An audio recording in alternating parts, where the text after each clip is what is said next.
sunshine, rain, cloud. We got them both right here. Let's take a look at the final poll results if we can. I think we've got there we go.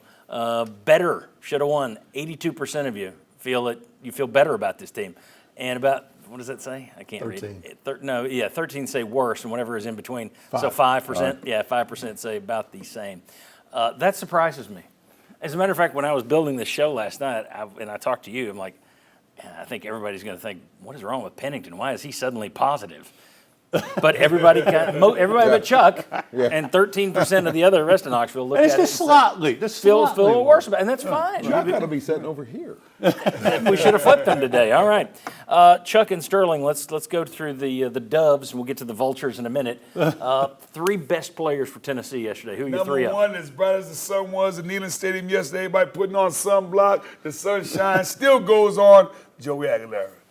14 in the first quarter against a Kirby Spartan defense, dropping dimes, giving you 9 cents change, baby. I like it, baby. Joey was rolling, and I'm excited about this guy's future. And one thing I've noticed about his maturity moving in the pocket yesterday. We talked about it a week before. Stoll made a comment about, trying to get things done faster out of his hands. He did that yesterday, and he did it against great competition. So I'm excited about this guy's future. Joey Aguilar, number 1. Again, it's the fact that when they gave him something different and the accuracy went away, I'm thinking, okay, here we go. This is it. And then he comes through that. To me, that was very impressive, getting over that one. Boy, Chuck, who's the number 2 up? The explosive play is back. We've talked about it, right? Chris Brazel. Finally, yeah. Yeah, and that's the beneficiary of Joey Aguilar. 6 catches, a career best 3 touchdowns. 177 yards. The average is 29.5. Being not negative, but just wish there could have been a couple more catches in the second half.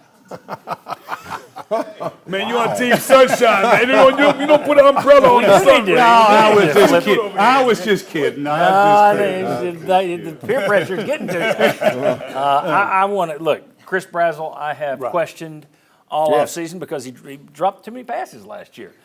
In the last 2 games, he's got 300 yards, more than 300 yards receiving and 5 touchdowns. And you can say, well, part of that was ETSU. Yeah, but the other part was Georgia. Yeah. So to average that out, that's pretty doggone good.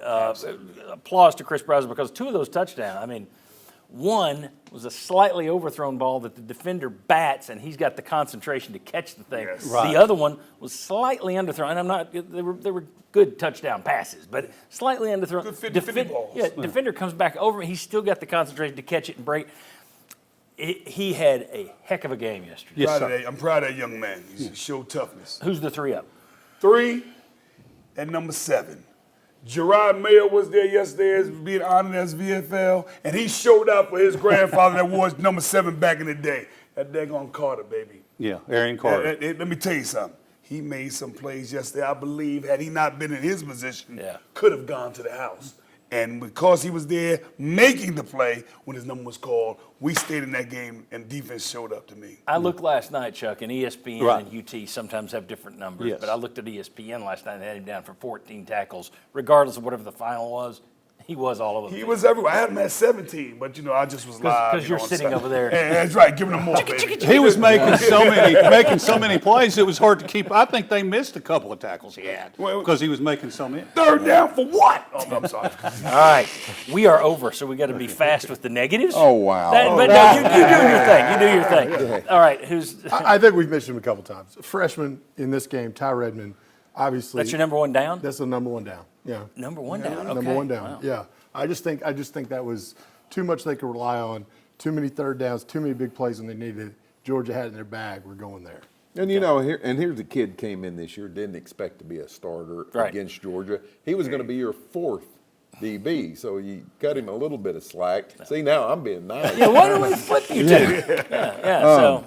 right, so that was then 1 number down. 2, we're saving, maybe we did this in reverse order, but Sean Umrah, you can't get a procedure penalty when you're lining up to kick the game-winning field goal. I'm going to use the Mike Stoll line. You'd rather die at birth than get a procedure penalty. And that one, to me, we'll never know because we're not in Max Gilbert's head, but did that set off a chain of events that just led to that field goal being missed? And now when I put this on YouTube, I'll be banned for that comment. But anyway, all right, so what's number 3? We got the 3 down. I think most people would have put this as the number 1 down, but all right. Well, yeah, Max Gilbert. I mean, obviously a kicker. We're talking about this in an entirely different light. Kicker goes out there, makes the kick, very makeable kick. Then you're talking about a whole different game, a different conversation. Today is not the same. You didn't let down. You got the monkey off your back. All those things because of a kicker. So at the end of the day, the guy that missed it, you have one job. You got to make it. And I would not want that job. That is a thankless job. That I would not want that job. Wouldn't want to be. Whole thing comes down to you. 100,000 people thinking this is easy, you moron. Hit the thing. Yeah. That's tough. That's first tough. Career. And then you game got Mike winner, Stoll throwing cans. And stuff at you. But you know what, John P? Who takes lettuce to a football game? Mike Stoll. In defense of Ty Redmond, it was 5 years ago, maybe more than that. We first started 3 up, 3 down. It was a cornerback who was now starting for the New Orleans Saints, who had a bad true freshman year against Florida. And I think Ty Redmond is going to be a guy like that, second to first round draft choice when it's time to go to the draft.